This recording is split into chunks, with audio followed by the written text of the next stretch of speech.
I'm Susan Ihuoma, and I'll be your host on the program.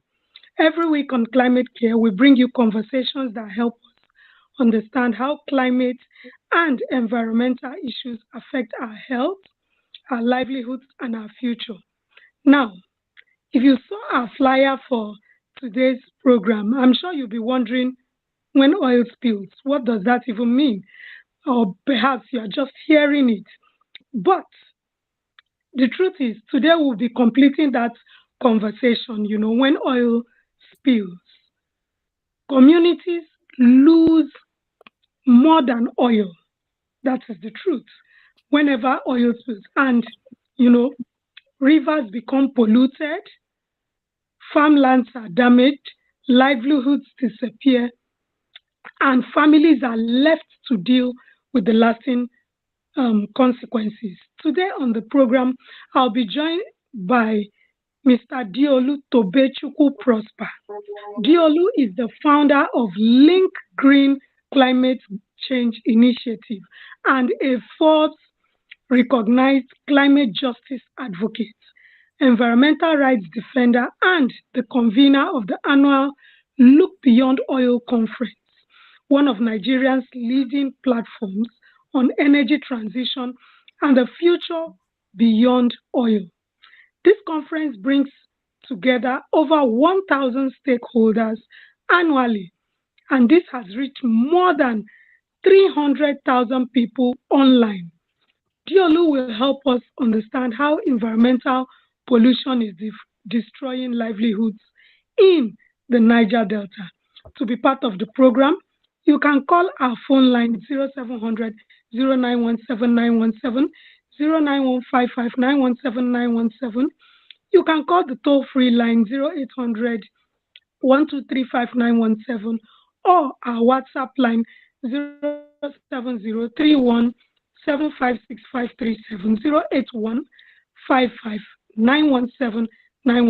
Do well to watch us on the go on YouTube at WFM 917, on all our social media handles, and you can as well listen on the go. You are still tuned to Women Radio WFM 91.7. Time check, it is 27 minutes before 12 noon. And this is the program Climate Care, where we are discussing the human cost of oil spills and how environmental pollution is destroying livelihoods in the Niger Delta with Mr. Diolu Tobechukwu Prosper, the founder of Link Green Climate Change Initiative. You are most welcome, Mr. Diolu. Thank you so much. It's glad to be here. It's always glad to be here. Yeah. We're glad to have you on board this morning. So, a quick one, because we have a whole lot to discuss, but then let's just dive in straight. When we hear about oil spills, we often think of polluted rivers and damaged pipelines, but beyond the environmental damage, what is the real human cost of oil spills in the Niger Delta?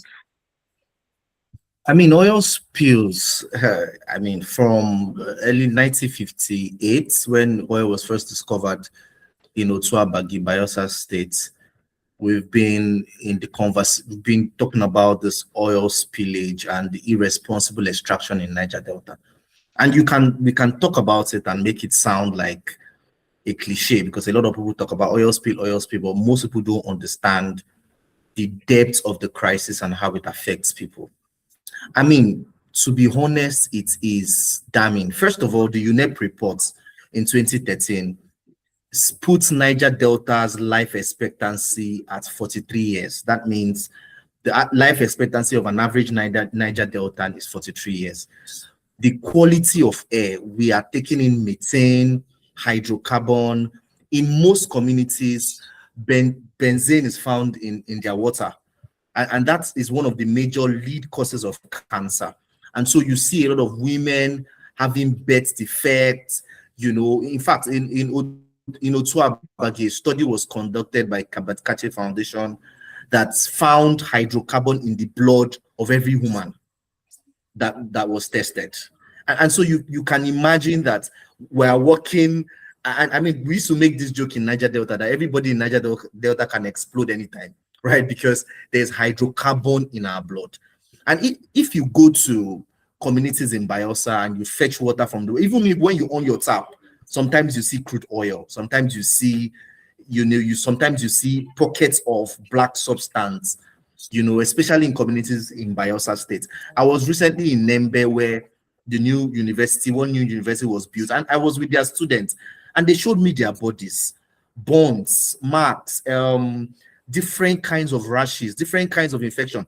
In fact, when we went on a tour with BBC to a community known as Okrika, in that Okrika, Ofiomona community precisely, there has been a fire outbreak on top of their waterway. Like the fire is burning on top of their water from a pipeline leakage, and it has been burning for 2 years. There is a place in Ondo State that is called Ororo. A fire has been like an inferno. And a lot of people, if you go on my page, you see a lot of things like that. An inferno in Ororo that has been burning for, right now, it's been burning for over 6 years. 6 years. Oil is leaking, fire is burning on top of water for 6 years. And so you have a lot of those kind of, when we were in Okrika, they told us about a woman that died from water poisoning. We hear that a lot. I mean, I visited a family that the chief, at the age of 45, he died. And what causes death? Lung issues, respiratory issues, because his house was very close to where there is gas flaring. And you see a lot of that happening in Niger Delta. You go to communities, you see people dying at the age of 32, 33, 34, 35, and it's because we have constant pollution, both air pollution, water pollution. I don't even want to go about talking about the livelihood because I can spend all day. But I've seen real victims of oil pollution. I've seen women that have been made widows.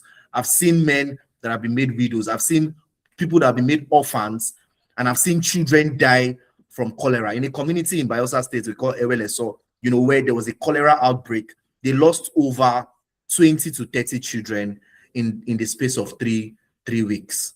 And so we see a lot of those things happening in Niger Delta, which is a frequent occurrence. Yeah. Wow, wow, wow.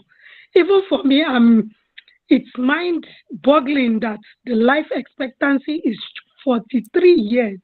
While people are struggling with so many other aspects of life, people are even struggling to survive. Wow. Yeah. Well done for the work that you are doing. But I want to quickly, just ask a follow-up question, because I know that in the Niger Delta region, farming and fishing are not just occupations, Yeah. they are a way of life for these people. And if farming and fishing are their way of life, how have repeated oil spills, affected these livelihoods and the economic well-being of these local communities? Because I mean, you just mentioned livelihood just now. So how has this really affected them, especially for women and children who are among the most vulnerable when it comes to environmental crisis? And in what ways, does this disproportionately affect them, whenever there is this oil spill and environmental pollution? So when I talk about Niger Delta, I'm usually very passionate because I've visited at least 100 communities in the past 2 years. The issue of livelihood effect, I'll just give you one example. Oyokotoro in Andoni, Ngo Andoni, used to be the biggest seaport in West Africa. Today, you can search it out. It used to be countries all over West Africa come there to fish. It connects a part of Uyo, it connects a part of Ondo State. It's a very big it's a settlement for fishermen. Today, that community is a shadow of itself. I mean, we visited there last year, and they told us, in fact, when we were going into the community, we saw that they were bringing 3 people, fishermen who drowned, and they were bringing their dead body out of the water. The reason is because you cannot find fish again in the shallow waters. In fact, before in Niger Delta, once you just put in your hook, in fact, if you visit somebody in Niger Delta, the person just say, wait, they will go to the river nearby, catch a fish, fry it for you, you eat. But these days, you can't even find the barest fishes on the water because when you see, if you've ever seen a drone footage, I have a lot of that on my page of Niger Delta waters, you see that it's black. You will see it practically that the water is black. You'll be seeing oil in the water. So most of the fishermen have to drive inside the Atlantic Ocean before they can even get fish. And they told me practically it's a 50-50% chance. The wives of these fishermen, when they are going to fish, they used to tell them, bye-bye, yo. If we come back, glory to God. If we don't come back, glory to God. And you see, living in that kind of, because there are no fishes in the waters again. And the first thing that happens when you go to Niger Delta is they tell you, you see the women crying, we cannot catch fish. Poverty has increased drastically. And because these oil companies don't even compensate the communities, right? They are making millions and millions from the communities, but and you destroy their livelihood. And it's what I've been talking about. It's even better you leave the communities like that, but you destroy their livelihoods, and many of the communities don't have livelihood again. You leave them worse than you met them.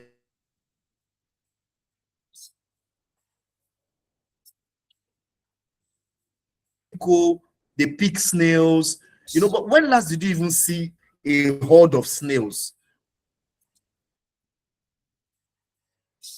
Those things again.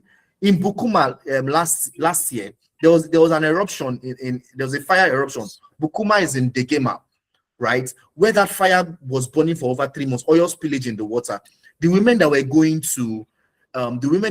to farm to gather periwinkle, some of them were burnt.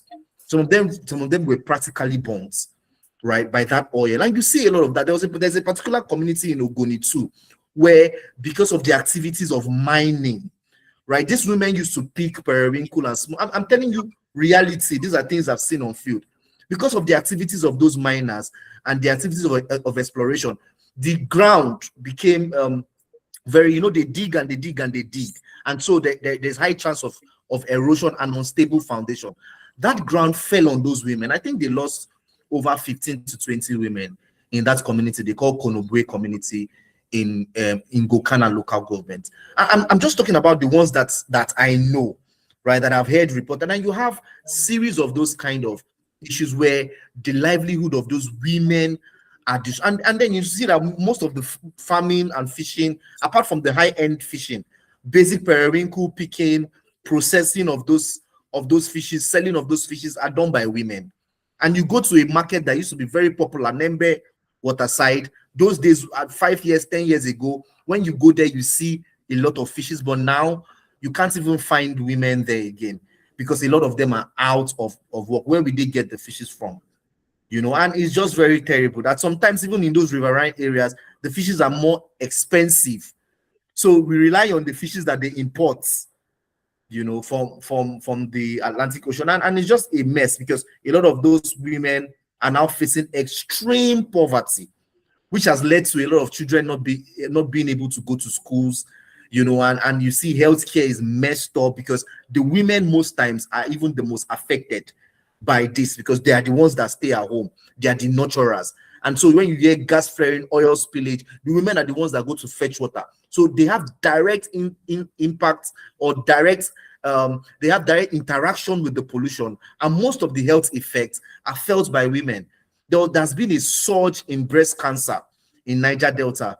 You can check it out. The UNEP report said it. And there are other reports from WHO, and IOM that said that there's been a surge in breast cancer for women in the Niger Delta region as a result of the fact that they are in contact with the pollution, constantly because of them trying to go and look for their livelihood. So it's a whole mess. And for me, a lot of reports have come out saying that women are the most affected, yeah. Wow. Wow, women, we are the table. Trust me. We are everything. We are the table. We are the leg, the top. And we are discussing the human cost of oil spills and how environmental pollution is destroying livelihoods in the Niger Delta with Mr. Diolu Tobechukwu Prosper, who is the founder of Link Green Climate Change Initiative and a Forbes recognized climate justice advocate, an environmental rights defender, and the convener of the annual Look Beyond Oil Conference, one of the Nigeria's leading platforms on energy transition and a future beyond oil. The time is 14 minutes before 12 midday, and we would like for you to be a part. You can call our phone line 0700 0917 You can also watch us on the go.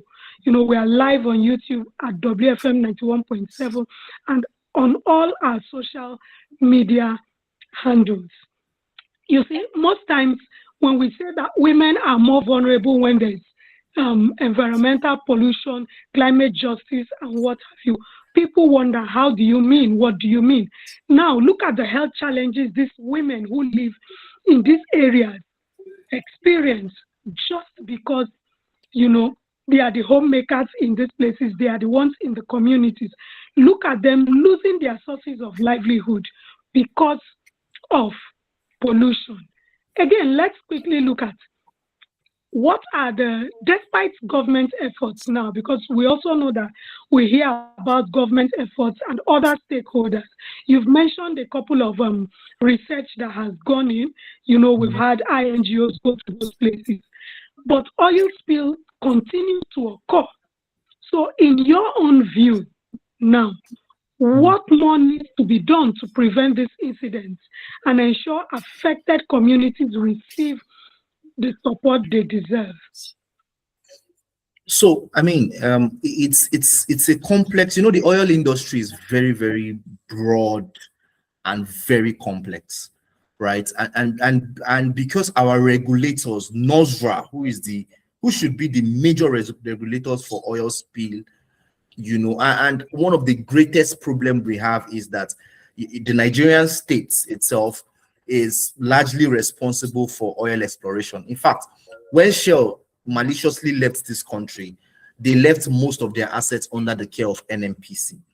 And so when you have a federal government agency that is majorly part of the explorers, and you also have a federal government agency who is a regulator, it's just like a judge judging himself. I don't know if you understand. So most times, a lot of what we have is conflict of interest, where you have lack of political will, because many of these companies, do not want to be they don't want to be held accountable.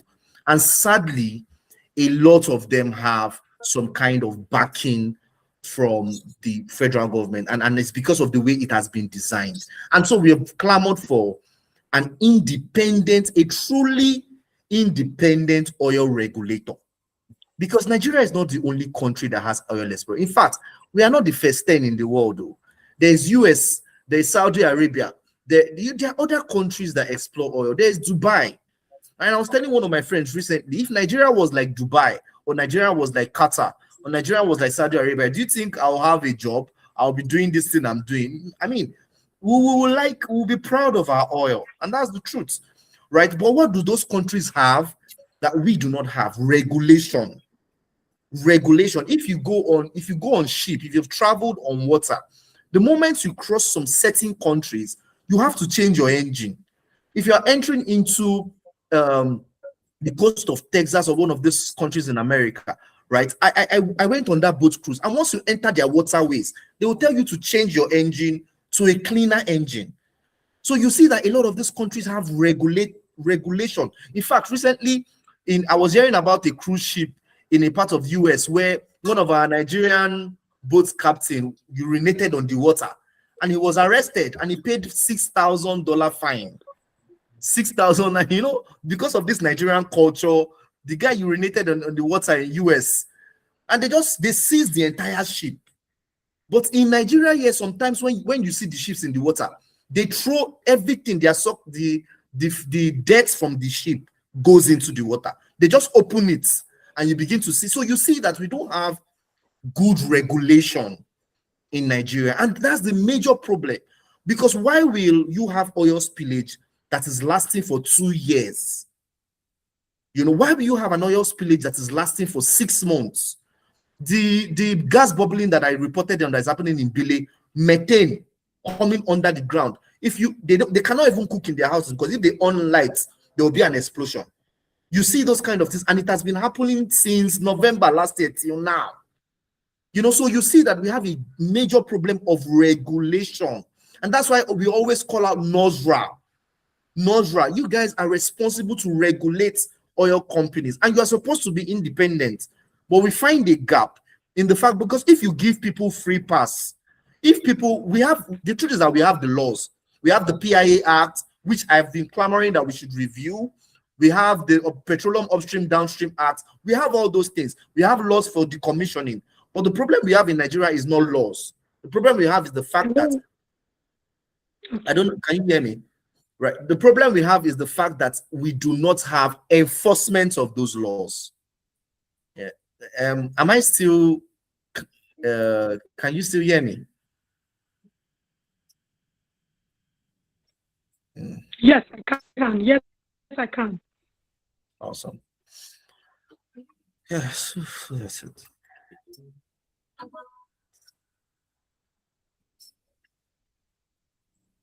Yeah. Okay.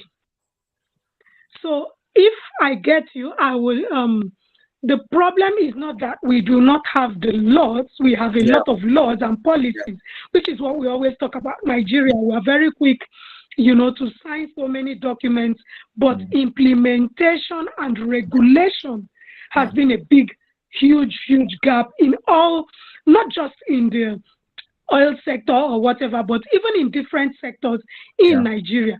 What will be your last words, just to help support these communities while we keep advocating for NOSRA and other relevant stakeholders to ensure that they monitor and regularize most of these systems, so that we don't continue to have this oil spillage that is affecting an entire region in Nigeria? So, we need to begin to take the Niger Delta region serious, because this country makes a lot of money from oil. It's one of our most, is one of the industries that generates the most revenue. And it's so sad that our communities are the least protected. One side of the country should not be made to suffer the entire burden of the country. Even if you insist that you must collect oil from the ground, at least ensure that the people of Niger Delta are safe. The environmental consciousness should be in every Nigerian as we move towards election period, and this is the reality. And we need to now begin to hold local government chairmen accountable. We need to begin to hold state governors accountable. Let them tell us exactly how they are going to change the entire scope of Niger Delta. Let everybody, every Nigerian become aware of what is happening in Niger Delta and lend their voice, because the truth of the matter is that Niger Delta is a ticking time bomb. More people are going to die, and they are dying slowly. Thank you. A big thank you to our guest today, Mr. Diolu Tobechukwu Prosper, founder of Link Green Initiative, for joining us today and sharing your insights. Today's conversation reminds us that when oil spills, the impact extends beyond the environment. It affects people's health, people's livelihood, food security, and even the future of the entire community. As we all play our part in protecting the environment, let us also continue to advocate for accountability, sustainable practices, and support for communities affected by environmental pollution. Thank you for listening to Climate Care on Women Radio WFM 91.7. Time is never enough when we're on this show. But hey, special thanks to my producer Aisha Sani and the executive producer Tong Okewale Shonaya. My name is Susan Ihoma. Until next time, stay informed, stay engaged, and remain climate conscious, and have a great weekend. Thank you for joining us, Mr. Diolu. Bye-bye.